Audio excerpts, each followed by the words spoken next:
All right, the 49ers need defensive end help in the worst way. We'll look at some trade candidates in our video next. But first, we are brought to you by Pig and a Pickle, the best barbecue in all of Northern California. Check them out in Corte Madera and Emeryville. They're open from 11 a.m. till 8 p.m. or until they run out. Pig and a Pickle, the best barbecue you're going to find anywhere. Get the brisket chili. Say hi to Damon, say hi to Mary. And tell them that Krug sent you. All right, let's talk a little bit about the 49ers. This is the Niners' year. It's them and the Eagles in the NFC. The third best team in the conference. Who knows who it is? To me, it's the Niners and the Eagles and then everybody else.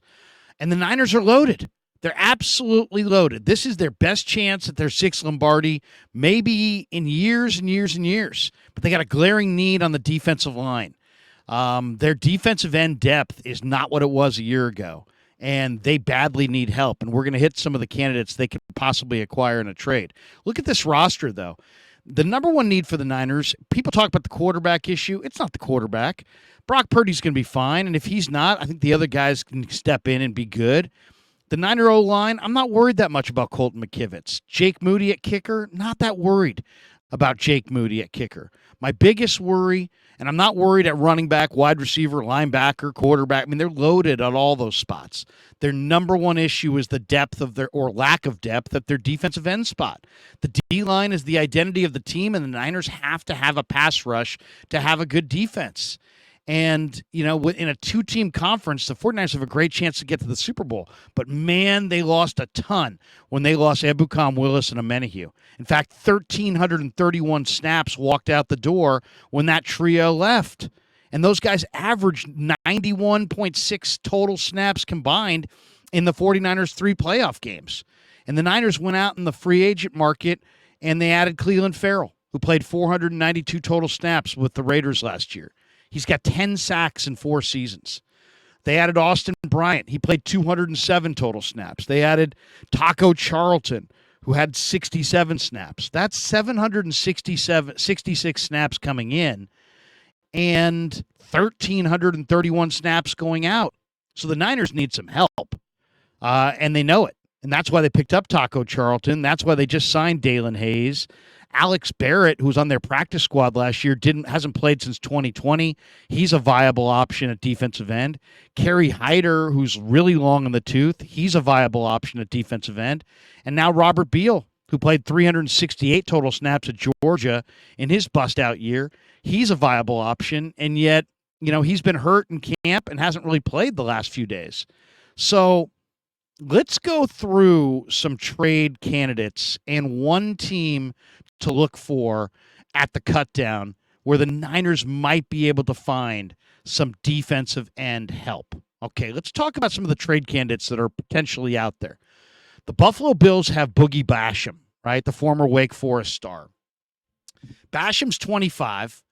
And if you look at Buffalo's depth chart, they're pretty loaded at defensive end. I mean, they got Von Miller, A.J. Espinosa, Greg Rousseau, Shaq Lawson, and they signed Leonard Floyd. And Basham has got a little pass rush to him. He's 6'3", 275. He's a bigger defensive end. He's not going to burn the edge, but you could use him inside, outside. You know, you might be able to trade for a Boogie Basham. He's only 25. He's got some upside potential. You know, he's a versatile defensive lineman / defensive end, defensive tackle. He could be either. He's out there. That's option one. All right, option two. How about Bryce Huff of the New York Jets? He's 25, 6'3", about 255. He's got an awesome first step. He really does. And in 2022, he had 16 pressures, despite the fact he only played in 20% of the defensive snaps for the Jets. Then you look at what the Jets have, and the Jets are pretty loaded at defensive end. You got Will McDonald IV, who's looking great. He looked fantastic the other night against the Browns in the Hall of Fame game. They drafted him in the first round. You got Jermaine Johnson, who was a high first-round pick. You got Michael Clemens, the former Texas A&M star, Carl Lawson. They've got a lot of defensive ends, and you might be able to make a trade with the Jets for a guy like Bryce Huff. Bryce Huff would help the 49ers a lot. All right, let's move on to the Commanders. They've got Chase Young. He's 24, former number 2 pick overall, was the defensive rookie of the year with 7.5 sacks his first year in the league. But, man, Chase has struggled to stay healthy.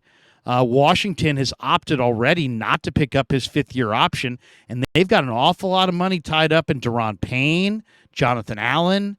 Montez Sweat is due a big contract extension. Heck, I'd take Sweat over Chase Young if I could get him, but I don't think you could get him. But I'd like to have Chase Young or Montez Sweat. Both two young, outstanding pass rush prospects. If Chase Young fulfilled his potential opposite Bosa, you could have a really, really special tandem. All right, let's go to the next guy on the list. How about Jerry Hughes? He's 35. He plays for the Texans. 6'2", about 255, veteran pass rusher. This guy can get it done. Last year, he had 16 starts in the NFL. He had 9 sacks. And you look at Houston, they're kind of in a rebuilding mode. And I think if you look at them on paper, it's pretty logical that D'Amico is going to want to commit major reps to their young defensive ends. They got Will Anderson there. They got Jonathan Greenard. They've got Ali Gay, the former LSU star. And he's looking good in the minicamp. So they've got some defensive ends ahead of Jerry Hughes, who's 35. Hughes, in a lot of ways, is the ideal guy. He'd be ideally suited to be on a team like the 49ers and give them some veteran influence. All right, the team that the Niners have to look for as well at the cutdown is the Dallas Cowboys. Now, the Dallas Cowboys are incredibly deep at defensive end. And if Dallas is smart, there's no way in hell they're going to trade with the 49ers. But there's a lot of speculation that with DeMarcus Lawrence and Micah Parsons, solidified as the number one, tandem of defensive ends, that Dorrance Armstrong could be available in a trade. Armstrong's coming off a career year. Dallas is exceptionally deep at defensive end.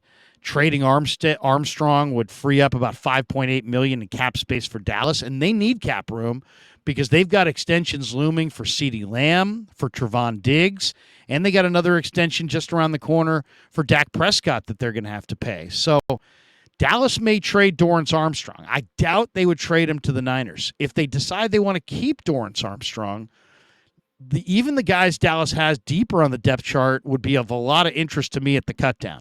So they have DeMarcus Lawrence. They have Micah Parsons. They're not going anywhere. They have Dorrance Armstrong. They may keep him. They may trade him. If they keep him, they also have Sam Williams, a second-round pick from Ole Miss, who's a really, really good pass-rushing prospect. I'd take him in a second. Their third-team defensive ends are Dante Fowler and the San Jose State star Junior Fehoko, who the Niners brought in for the local pro day. He goes by Viliami Fehoko, but his name is Viliami Fehoko. He goes by Junior. Junior is a really talented pass rusher, about 270 pounds.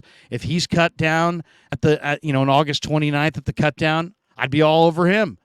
And then Dallas's fourth string line is also damn good. They got Ben Banagu, the former Indianapolis Colt, and one of my favorite sleepers after the draft is Tyrus Wheat, who's an edge rusher from Mississippi State. Now, if they get to the end of camp and Dallas somehow tries to go with the veterans, Lawrence and Parsons and Williams and Armstrong and Fowler, and they decide to try to squeeze Tyrus Wheat or Junior Fehoko through waivers to the practice squad, if I'm John Lynch, if I'm Adam Peters, I'm pouncing. Those are the two guys I want the most. Tyrus Wheat, Junior Fehoko. If you can add a Wheat or a Fehoko, that would be huge. I'd take Sam Williams. I'd take Dorrance Armstrong. I'd take Dante Fowler. But Dallas is the team to watch at the cutdown on the 29th of August because they've got defensive end depth. They've got cap issues. They got big extensions looming. Armstrong maybe had in a trade, or Williams, Wheat, or Fehoko could find themselves on the waiver wire. And if they do, those are the guys to pounce on if you're the 49ers. All right, hope you enjoyed the video. Niners just are a defensive end or two away from having a dominant team and headed back to the Super Bowl. But they need that defensive end depth because they're thin there, and this is what makes their entire defense go. Hope you enjoyed the video. Thanks to Pig and a Pickle for being the title sponsor of The Krug Show, and thanks to all you guys for supporting The Krug Show on YouTube.